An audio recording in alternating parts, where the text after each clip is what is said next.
Hello everyone, आप सभी का स्वागत है आपके अपने YouTube channel aim for success में।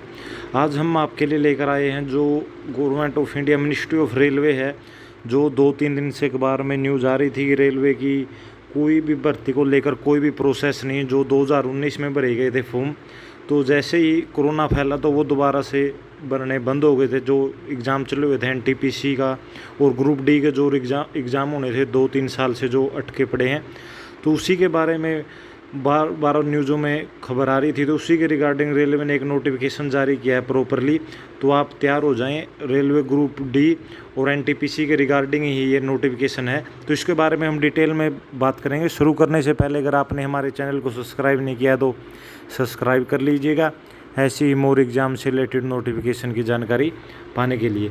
तो यहाँ पर आप देखोगे रेलवे रिक्रूटमेंट बोर्ड के द्वारा ये नोटिफिकेशन डाला गया है। तो ये देखो गवर्नमेंट ऑफ इंडिया, यहाँ पर notice to the candidates, RRB have notified 3 categorize employment notification number 1/2019, number 3/2019 और number RRC 1/2019 of various category. आप ये देख सकते हो 1-3, और ये RRC का भी एक एडवर्टाइजमेंट निकली थी जिसमें 1-3 है, ये है एनटीपीसी और ग्रुप डी के लिए, और ये जेई के लिए वैकेंसियाँ थी विभिन्न प्रकार की।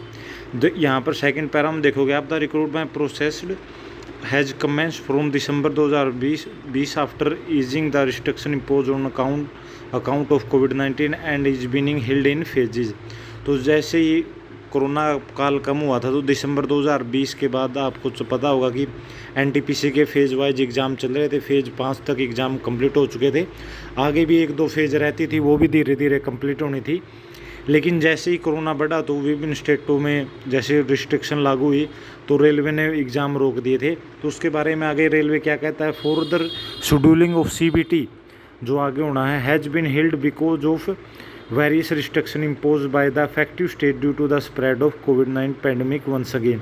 तो जैसे ही दोबारा कोरोना आया तो कुछ स्टेटों में इम्पोज लगने के कारण उसको वापस जो एग्ज़ाम हो रहे थे एनटीपीसी वगैरह के रोक दिए गए। Candidate are here bye inform that the, यहाँ पर देखोगे आप, the further scheduling of examination will be advise in due course once the restriction impose by the various state are erase. तो यहाँ पर आप से देख सकते हो, candidate are inform scheduling of the examination are advise to in due courses one against. तो ये जैसे ही अब कोरोना काल कम हो रहा है, रिस्ट्रिक्शन हटती जा रही है, तो धीरे धीरे आपको 1 महीने के अंदर ही एनटीपीसी का जो रिमेन शेड्यूल है वो भी आता हुआ दिखाई देगा, और उसके तुरंत बाद ही रेलवे ग्रुप डी की एग्ज़ाम हो जाएगा। ये बिल्कुल डेड श्योर है। साथ में ही ये आपका देख सकते हो आज 31 तारीख का ये नोटिफिकेशन है, तो जल्दी ही आपको ग्रुप डी के एग्ज़ाम भी देखने को मिलेगा। जैसे ही 1 महीना होता है, 1 महीने के बाद 15-20 दिन के बाद एनटीपीसी का एग्ज़ाम नॉर्मली ख़त्म हो जाएंगे, उसके तुरंत बाद ही ग्रुप डी का एग्ज़ाम भी आपको देखने को मिलेगा। इसी के बाद जल्दी ही एनटीपीसी का रिजल्ट भी आ जाएगा और जल्दी ही फेज़ 2 भी स्टार्ट होगा, क्योंकि ये भर्ती है बहुत लंबी खींच चुकी है और न्यूज़ में भी काफ़ी आती रहती है, तो सरकार भी इसको लेकर सीरियस हो गई है अब।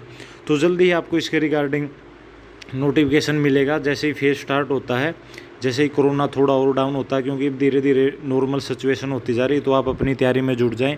जल्दी ही आप ग्रुप डी और ग्रुप एनटीपीसी की हैं जो C ग्रुप की वैकेंसियाँ जो करीबन 1.5 लाख के करीबन है, जल्दी ही इन पर भर्तियाँ होंगी। तो ये आपके लिए सुनहरा मौका है, तो आप तैयारी करते रहें। 2021 में आपको लिए बड़ा ही सुनहरा मौका है। तो ये न्यूज़ आपके साथ शेयर करनी थी। ऐसी ही मोर एग्ज़ाम से रिलेटेड नोटिफिकेशन की जानकारी पाने के लिए हमारे चैनल को सब्सक्राइब करना न भूलें। आपने ये वीडियो यहाँ तक देखी, आपका बहुत बहुत धन्यवाद। आपका दिन शुभ हो। ये नोटिफिकेशन मैं आपको डिस्क्रिप्शन में लिंक दे दूँगा टेलीग्राम ग्रुप का, वहाँ से आप देख सकते हो। ऐसे ही नोटिफिकेशन मैं उसमें डालता रहता हूँ, कोई भी एग्ज़ाम से रिलेटेड न्यूज़ हुई तो आप वहाँ से इसको ईजिली देख सकते हो। तो आप जल्दी से हमारा टेलीग्राम ग्रुप भी ज्वाइन कर लीजिए। यही न्यूज़ आपके साथ शेयर करनी थी। घर पर रहें, स्वस्थ रहें, अपने घर वालों का ध्यान रखें। आपका दिन शुभ हो।